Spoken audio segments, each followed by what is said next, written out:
Tudo bem? Opa, e aí, como é que vai? Agora aí nós estamos trabalhando a classificação das obrigações, naquela nossa aula maravilhosa da parte da tarde, Direito Civil 2, né, Direito das Obrigações. É muito interessante porque eu tenho Civil 2, né, com vocês, na turma da tarde, e tenho Civil 4, duas turmas à noite. Então eu trabalho os dois lados que fazemos a comparação dentro de sala de aula.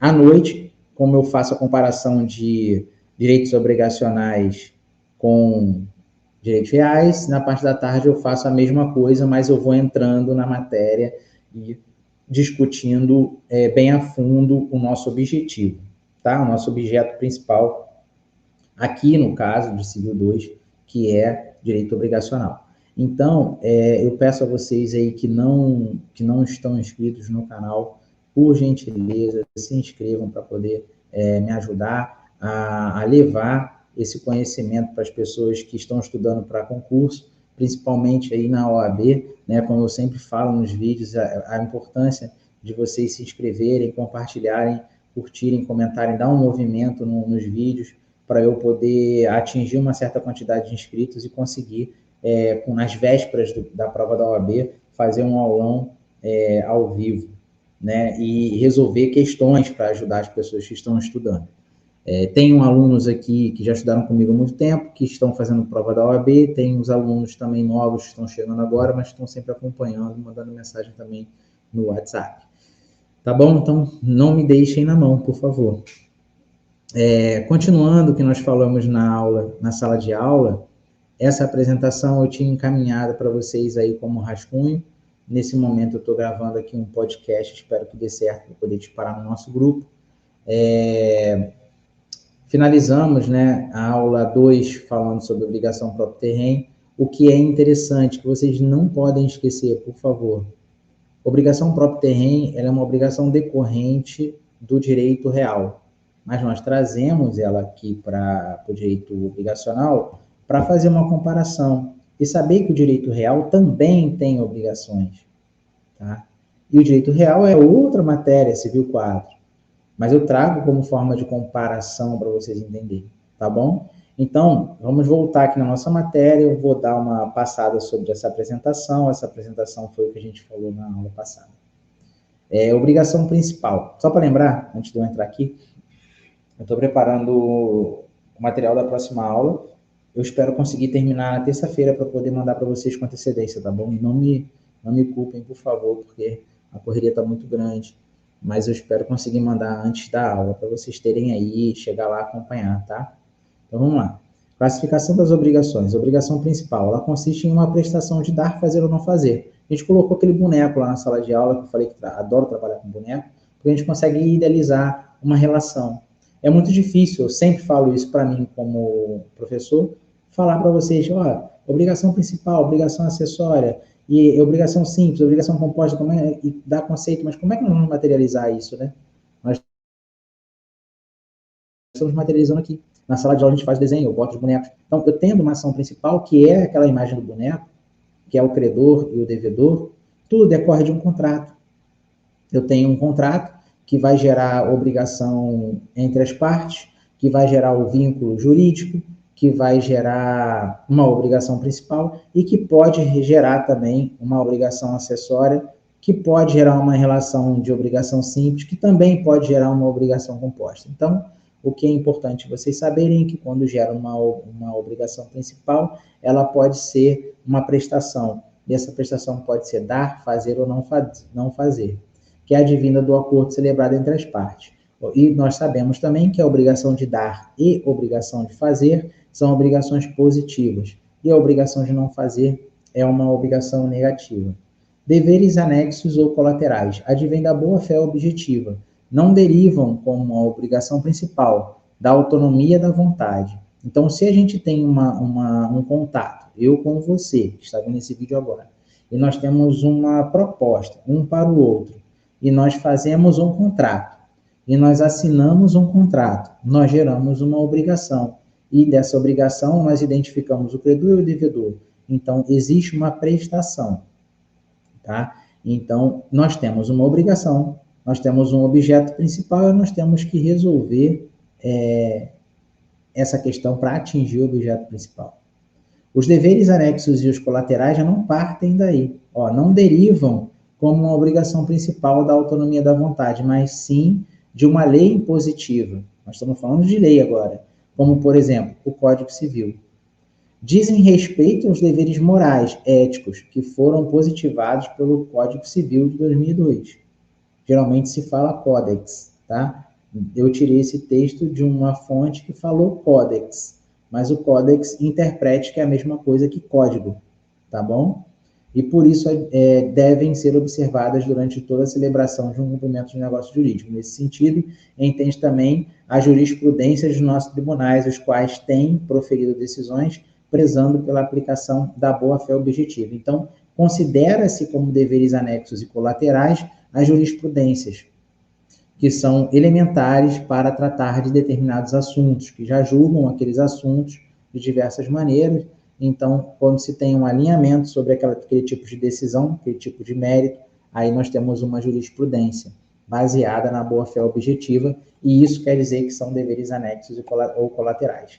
Deveres secundários têm como origem a lei e o ato ilícito. Por exemplo, artigo 400 do Código Civil. Depende do vínculo que se forma entre as partes, isto é, da possibilidade da sanção patrimonial do devedor. As obrigações classificam-se em civis ou naturais. Então, nós sabemos que, partindo de um contrato, partindo do início de uma obrigação, partindo da criação de um vínculo jurídico, eu posso ter deveres secundários. Então, os deveres secundários, eles podem vir após a obrigação principal, eles podem ser gerados com a obrigação principal, que são advindos de uma relação, que são advindos de um vínculo, beleza? Então, nesse cenário, para melhor diferenciar, se destacar da doutrina alemã, porque sempre nós trazemos a doutrina alemã para poder trabalhar o direito civil, segundo o qual a obrigação, em regra, caracteriza-se pelo débito e pela responsabilidade. Ocorre que, se tratando da obrigação natural, há apenas débito, os quais não estão garantidos pelo patrimônio do devedor. Então, aqui a gente não vai falar da garantia do patrimônio do devedor, ao passo que nos deveres anexos e colaterais, sim. E temos que saber também que, independente da relação entre credor e devedor, está prevendo o patrimônio como garantia, né, em todas as relações contratuais, o patrimônio das partes é a garantia da realização do negócio. Mas por quê? Todos sabem que quando se tem uma ação de execução, uma ação judicial, né, independente de execução ou não, o desdobramento dela é a penhora. A penhora de bens, penhora de dinheiro. Então, o patrimônio fica disposto no negócio que foi realizado entre as partes, tá? Obrigações naturais são aquelas que a prestação não é juridicamente exigível. Nós conversamos sobre isso em sala de aula, tocamos nesse assunto e até citamos a questão da dívida de jogo, né? Quando há o descumprimento de um pagamento, no caso de alguém vencer um jogo, não tem como exigir judicialmente essa questão de obrigação natural. Tá? Há um vínculo jurídico entre as partes, mas ele não é dotado de coercibilidade, ou seja, nós não conseguimos forçar o cumprimento daquela obrigação via judicial, em que pese ter um contrato verbal, se for dívida de jogo, aposta, nós estamos falando de alguma coisa ilícita. Então, não tem como cobrar a dinâmica da tratativa do ilícito, tá? Como eu já até vi um vídeo na internet dizendo o seguinte: o cara foi na delegacia para poder fazer uma ocorrência policial porque ele tinha comprado uma droga falsa. Lógico, não tem como o Estado intervir nessa questão. Então, um vídeo rolando aí na internet que viralizou. Isso é uma obrigação natural entre as partes e é dotada de ilicitude, tá? Logo, então, são obrigações que o vínculo jurídico existe, mas seu cumprimento não pode ser exigido. Diante disso, está escrito errado ali, surgem alguns questionamentos, né? E aí é saber que são os questionamentos. As obrigações naturais, embora não exigíveis, podem ser cumpridas? Sim, elas podem ser cumpridas não como ato jurídico, mas como ato moral. Então, eu posso fazer uma tratativa que não é prevista na lei e, como ato moral, exigir o cumprimento. Exigir o cumprimento. Não é judicializar, tá? Eu vou avançando. Esse material vocês já receberam. Então, a gente vai tentar atingir 20 minutos. Tendo alguma dúvida, surgindo alguma dúvida, por favor, me mande lá no grupo. Se você não estuda com a gente no presencial, tem um número que vai estar disposto aqui na descrição desse vídeo, que é o suporte para atendimento de aluno e para atendimento de alguns clientes que são divididos entre os suportes que a gente tem aqui no escritório, tá bom? E aqui eu falo sobre definição e previsão legal, né? Nós falamos de efeitos da relação, das relações, que é enquanto o direito obrigacional são interpartes, vinculam a parte na celebração do negócio jurídico, e a relação de direito real produz o efeito erga omnes. Então, nós estamos falando de efeito, tá? Nós falamos que o efeito erga omnes, ele vai atingir a todos os sujeitos indeterminados e vai ser oponível a todos, tá? O efeito erga omnes, ele vai fazer parte de uma nova etapa de uma relação após superada a relação interparte, e com essa nova etapa se surge uma obrigação, que aí vai surgir a obrigação próprio terreno. Por isso que a gente fala do direito real aqui. Quanto à duração, enquanto a relação jurídica de direito obrigacional tende a ser temporária e transitória, a fim de chegar ao adimplemento, as relações de direitos reais tendem a ser permanentes, com exceção dos direitos reais de garantia e direitos reais de gozo. Nós falamos isso na sala de aula. E sobre coisas alheias, que se encontram alguma limitação temporal, alguma limitação temporal. Nós fizemos isso em um gráfico, nós desenhamos e colocamos de um lado um, de outro lado o outro, e fizemos essa comparação. E nós chegamos na relação ao direito de sequela, que é uma palavra nova para a gente que está começando a estudar direito civil agora, direito civil 2, o direito de sequela é uma novidade. É importante lembrar que no direito obrigacional existe o direito de sequela, inexiste, na verdade, o direito de sequela, e supondo que duas pessoas celebram um compromisso de compra e venda e um determinado vendedor, e apenas uma delas levou o instrumento de registro cartório. Apenas aquela que efetivamente fez o registro primeiramente é que terá propriedade do bem, mesmo que a outra tenha sido prometida à venda em momento anterior. Já no direito real, seria possível reaver a coisa, estabelecer a propriedade através do direito de sequela. Esse foi o quadrinho que nós estudamos. E quando nós falamos de direito de sequela, veja bem, nós falamos que ele inexiste no direito obrigacional, mas quando você tem a relação entre A, que vende o imóvel para B e C, nós desenhamos no quadro isso, B e C compram o imóvel de A, porém B registra o imóvel em seu nome.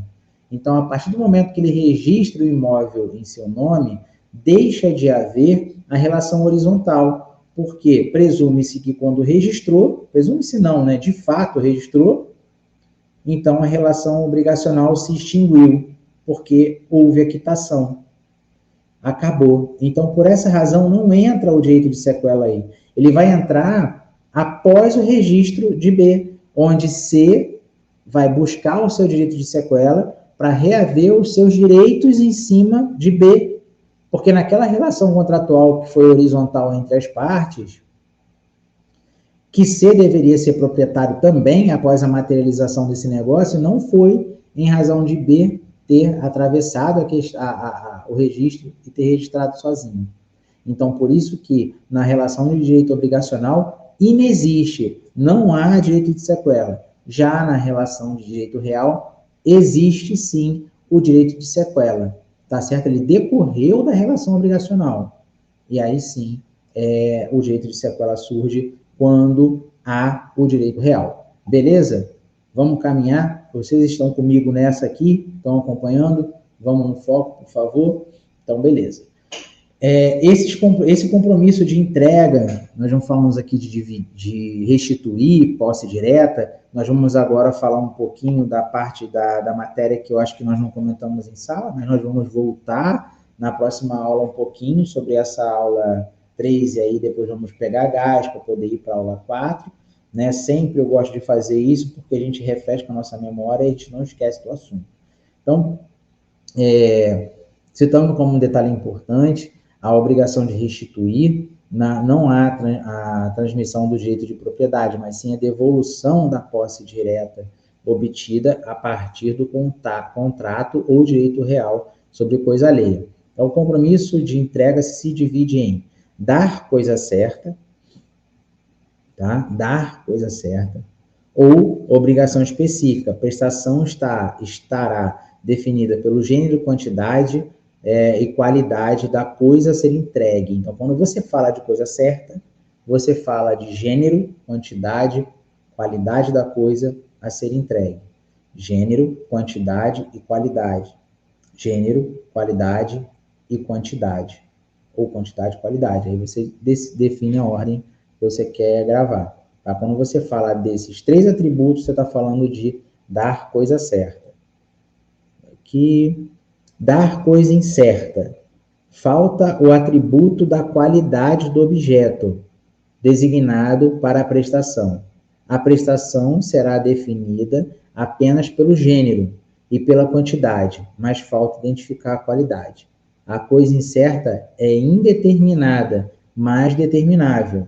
Por exemplo, compra de uma cabeça de gado de um rebanho específico pode ser qualquer animal daquele determinado rebanho. Artigo 244 do Código Civil. Nas coisas determinadas pelo gênero e pela quantidade, a escolha pertence ao devedor. Então, se eu tiver a ausência de um atributo, o devedor irá escolher. Tá? É muito interessante isso. E a gente não pensa quando não estuda direito, né? Olha esse exemplo que legal. A compra de uma cabeça de gado de um rebanho específico. Pode ser qualquer animal daquele determinado rebanho. Então, o devedor vai lá e escolhe qual o tipo de animal que ele quer daquele determinado rebanho. Porque se fosse qualificado o atributo da qualidade, o vendedor falaria, o gado de tantos quilos, que já está vermifugado e vai dar várias qualidades daquele gado, aí ele separaria da quantidade de gado, né, para o vendedor ir lá e buscar aquele que ele comprou. Mas como não especificou a qualidade, o devedor vai escolher do jeito que ele achar melhor. É muito interessante isso, tá bom? Então, eu coloco aqui um quadrinho especificando o artigo 244, né, para a gente memorizar melhor. A outra coisa importante, né, sobre esse tema é que o credor não é obrigado a receber outra coisa senão aquela do combinado. E o devedor só se desobriga do débito, entregando exatamente aquela coisa combinada. E não outra, mesmo que mais valiosa nesse sentido. E o artigo 313, né, o credor não é obrigado a receber prestações diversas da que lhe é devida, ainda que mais valiosa. Então, existe uma certa liberdade para a realização do negócio, tendo em vista que a gente sempre fala sobre o contrato entre as partes e aonde se vai estipular a manifestação dessas partes. Então, é sempre muito importante amarrar bem as cláusulas contratuais e não ter nenhuma dúvida com relação ao objeto que vai entregar, a coisa que vai entregar. Perda na obrigação de dar coisa certa. Se acontecer algo com a coisa que deveria ser entregue, né, como é que fica? As consequências são diferentes com relação à obrigação de dar coisa certa e de dar coisa incerta. No caso da obrigação de dar coisa certa, a danificação ou perecimento gera consequências específicas. Se houver conduta culposa no direito civil, o responsável terá que efetuar o pagamento de perdas e danos. Caso não haja culpa, no entanto, não haverá reparação de perdas e danos. As consequências também se diferenciam em razão do momento. antes da tradição, antes da entrega da coisa. Quando se fala tradição no direito civil, pessoal, você fala de entrega, ato de entrega, tá bom? Perda total, que é ou perecimento, perda parcial ou deteriorização, tá? Eu expliquei aqui no slide anterior, mas eu fiz de uma forma visualmente para vocês lerem e interpretar. Qualquer dúvida, vocês me falam na próxima aula, ou qualquer dúvida, se vocês não tiverem visto esse vídeo até a próxima aula, vocês me mandem pelo WhatsApp, tá bom? Ou falem comigo pessoalmente. Perda total. Caso não haja culpa do devedor, o contrato resolve-se para ambas as partes. Devolve-se o que já foi pago pelo credor, regressando às partes o status quo ante, tá? O status anterior. Caso haja culpa do devedor, resolve-se a obrigação, devolve-se o que já foi pago e há pagamento de perdas e danos pelo culpado. Então, a prova da culpa é importante para a resolução dessa questão da traição.